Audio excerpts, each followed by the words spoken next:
안녕하세요, 여러분. 오늘은 2025년 중국 전기차 산업의 현주소와 글로벌 시장에서 맞닥뜨린 도전에 대해 깊이 있게 살펴보려고 합니다. 중국 전기차 시장의 현재 2025년 1월 현재 중국의 전기차 시장은 그 어느 때보다 역동적인 모습을 보이고 있습니다. 중국 승객차협회 CPCA에 따르면 2024년 중국의 자동차 수출은 전년 대비 25% 증가한 480만 대를 기록했습니다. 이 중 신에너지차인 EV 전기차와 플러그인 하이브리드를 포함해 수출은 24.3% 증가한 129만 대에 달했습니다. 하지만 이런 눈부신 성장세 뒤에는 불안한 그림자가 드리워져 있습니다.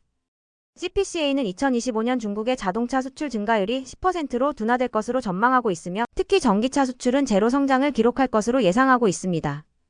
7만 대 전기차의 항구 적체 현상. 최근 충격적인 소식이 전해졌습니다. 약 7만 대에 달하는 중국산 전기차가 해외 항구에 적체되어 있다고 합니다. 2024년 4월 유럽의 주요 항구들이 중국산 전기차의 주차장으로 변모했다는 보도가 있었습니다. 벨기에 제이브리어항과 독일 브레모아 페낭 등에서 중국산 전기차들이 장기간 대기하는 상황이 발생했습니다. 일부 차량은 18개월이나 항구에 머물러 있었다고 합니다. 적체 원인 분석. 중국 기업들이 해외 시장의 수요를 과대평가했을 가능성이 높습니다. 후발주자로서 유럽 등 해외 시장에서 유통망이 취약한 상황입니다. 차량 운반용 트럭 부족 등 물류 병목 현상이 발생했습니다. 이후에 중국산 전기차에 대한 반덤핑 조사와 관세 부과 가능성이 판매에 영향을 미쳤습니다. 글로벌 시장에서의 도전. 미국과 EU의 견제. 2024년 10월 말 EU는 중국산 전기차에 대해 최대 45.3%의 관세를 부과하기 시작했습니다.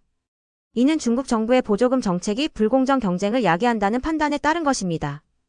미국도 중국산 전기차에 대한 관세를 기존 25%에서 100%로 인상하는 계획을 발표했습니다. 이러한 무역 장벽은 중국 전기차 기업들의 해외 진출에 큰 걸림돌이 되고 있습니다. 브라질 BYD 사례. BYD는 브라질 시장 진출을 위해 노력하고 있지만 여러 난관에 부딪히고 있습니다. 브라질 정부의 산업보호 정책과 높은 관세로 인해 현지 생산 없이는 경쟁력을 확보하기 어려운 상황입니다. BYD는 이에 대응하여 브라질 바이아주에 공장 설립을 추진 중이지만 이 과정에서도 여러 난관을 겪고 있습니다. 중국 전기차 기업들의 대응 전략. 현지화 전략 강화. 중국 기업들은 이러한 도전에 대응하기 위해 현지화 전략을 강화하고 있습니다. BYD의 경우 유럽에서는 헝가리에 공장을 건설 중이며 태국, 인도네시아, 브라질 등 신흥국에도 생산기지를 구축하고 있습니다. 제품 다각화. 순수 전기차뿐만 아니라 하이브리드 모델도 강화하고 있습니다.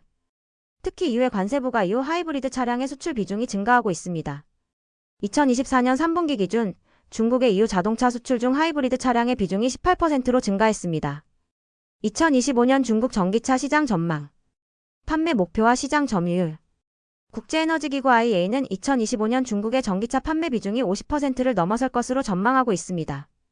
중국 정부의 자동차 산업 녹색 저탄소 발전 로드맵 1.0에 따르면 2025년 신에너지차인 EV 판매 비중이 50%에 도달할 것으로 예상됩니다.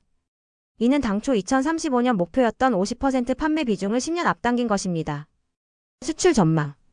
화추앙증권의 전망에 따르면 2025년 중국의 자동차 수출량은 558만 대로 예상되며 이는 전년 대비 14% 증가한 수치입니다.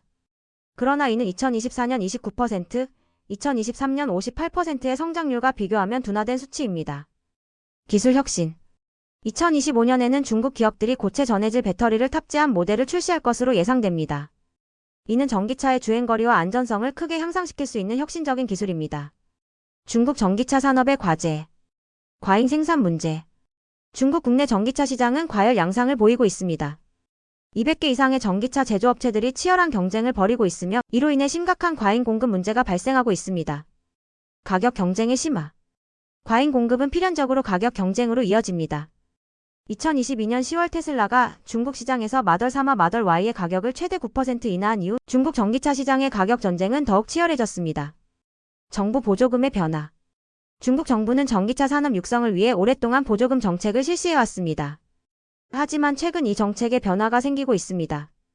예를 들어 BYD의 주력 모델인 ATTO3에 대한 보조금이 65만 엔에서 35만 엔으로 거의 절반 가까이 삭감되었습니다. 글로벌 영향. 세계 자동차 산업의 재편. 중국 전기차 산업의 급성장은 세계 자동차 산업의 판도를 바꾸고 있습니다. 전통적인 자동차 강국들이 중국 기업들의 도전에 직면하면서 산업 전반의 재편이 일어나고 있습니다. 환경적 영향. 중국의 전기차 산업 성장은 기후변화 대응에 긍정적인 영향을 미칠 수 있습니다. 하지만 동시에 새로운 환경 문제를 야기할 수 있다는 우려도 있습니다. 전기차 생산, 특히 배터리 제조 과정에서 발생하는 탄소 배출은 기존 내연기관 차량보다 높을 수 있습니다. 결론. 2025년 중국 전기차 산업은 여러 도전에 직면해 있습니다. 해외 시장에서의 적체 문제와 각국의 규제 강화는 중국 기업들에게 큰 시험대가 되고 있습니다.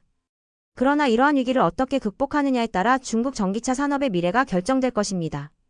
현지화 전략 강화, 제품 다각화, 기술 혁신 등을 통해 이 위기를 극복한다면 중국 전기차 산업은 더욱 강력한 글로벌 경쟁력을 갖출 수 있을 것입니다. 반대로 이 위기를 극복하지 못한다면 중국 전기차의 꿈은 큰 좌절을 맞이할 수도 있습니다.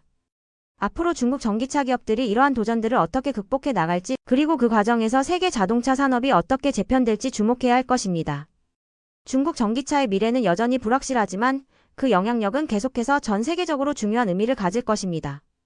이상으로 오늘의 분석을 마치겠습니다. 여러분의 생각은 어떠신가요? 댓글로 의견을 남겨 함께 토론해 봅시다. 시청해 주셔서 감사합니다.